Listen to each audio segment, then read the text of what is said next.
मनसे अध्यक्ष राज ठाकरे ठाणे कोर्टात हजर होत आहेत। 2008 मधल्या मनसे आंदोलनाशी संबंधित सुनावणी प्रकरणी राज ठाकरेंना आज कोर्टात हजर राहण्याचे आदेश दिलेत। परप्रांतीयांच्या रेल्वे भरती प्रकरणावरून मनसेनं आंदोलन केलं होतं। या प्रकरणात राज ठाकरेंवर हिंसाचाराला प्रोत्साहन दिल्याचा आरोप आहे। या संदर्भात सुनावणीसाठी राज ठाकरे उपस्थित राहत आहेत, त्यामुळे ठाण्यात तणावाचं वातावरण निर्माण होण्याची शक्यता आहे। त्या पार्श्वभूमीवर पोलिसांनी विशेष बंदोबस्त तैनात केलाय।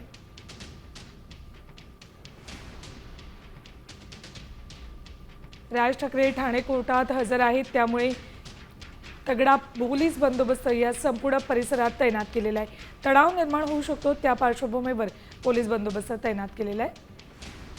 परप्रांतीय भरती प्रकरणावरून आंदोलन करण्यात आलं होतं, त्यावेळेला राज ठाकरे यांनी प्रक्षोभक भाषण केल्याचं सांगत त्यांच्यावर गुन्हा दाखल झाला होता। या प्रकरणातल्या सुनावणीसाठीच राज ठाकरे कोर्टात हजर झालेत। 2008 सालचं हे प्रकरण आहे। परप्रांतीय भरती प्रकरणावरून आंदोलन करण्यात आलं होतं मनसेकडून। त्याच प्रकरणात राज ठाकरे ठाणे कोर्टात हजर झालेत। 2008 साली रेल्वेतल्या परप्रांतीयांच्या भरतीवरून मोठं आंदोलन उभं करण्यात आलं होतं मनसेकडून।